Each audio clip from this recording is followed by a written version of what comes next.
माघ मास 6वां अध्याय। पूर्व समय में सत्योग के उत्तम निषेध नामक नगर में हेमकुंडल नाम वाला कुबेर के सदृश धनी वैश्य रहता था, जो कुलीन, अच्छे काम करने वाला, देवता, अग्नि और ब्रह्मांड की पूजा करने वाला, खेती का काम करता था। वो गौ, घोड़े, भैंस आदि का पालन करता और दूध, दही, छाछ, गोबर, घास, गुड़, चीनी आदि अनेक वस्तु बेचा करता और उसने इस प्रकार बहुत सा धन इकट्ठा कर लिया था।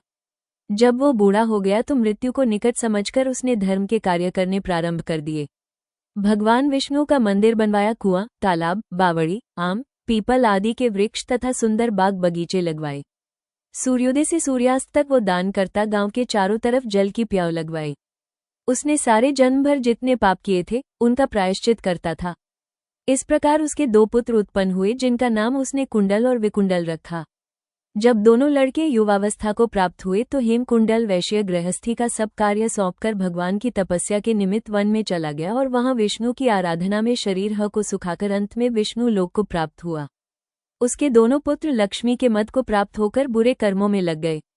वैश्यगामी वीणा और बाजे लेकर वेश्याओं के साथ गाते फिरते थे।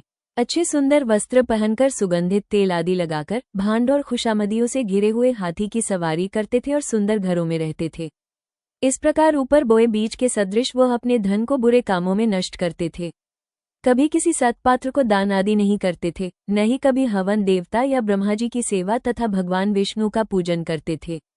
इस प्रकार थोड़े ही दिनों में उनका सब द्रव्य नष्ट हो गया और वो दरिद्रता को प्राप्त होकर अत्यंत दुखी हो गए। भाई, जन, सेवक, उपजीवी सब इनको छोड़कर चले गए और राजा के भय से नगर को छोड़कर चोर तथा डाकुओं के साथ वन में रहने लगे और वहां अपने तीक्ष्ण बाणों से वन के पक्षी, हिरण आदि पुष्ट तथा हिंसक जीवों को मारकर खाने लगे। एक समय इनमें से एक पर्वत पर गया जिसको सिंह मारकर खा गया और दूसरा वन को गया जो काले सर्प के इसने से मर गया। तब यमराज के दूत उन दोनों को बांधकर यम के पास लाए और कहने लगे कि महाराज, इन दोनों पापियों के लिए क्या आज्ञा है। इति श्री पद्म पुराणांतर्गत 6ठोऽध्याय समाप्तः।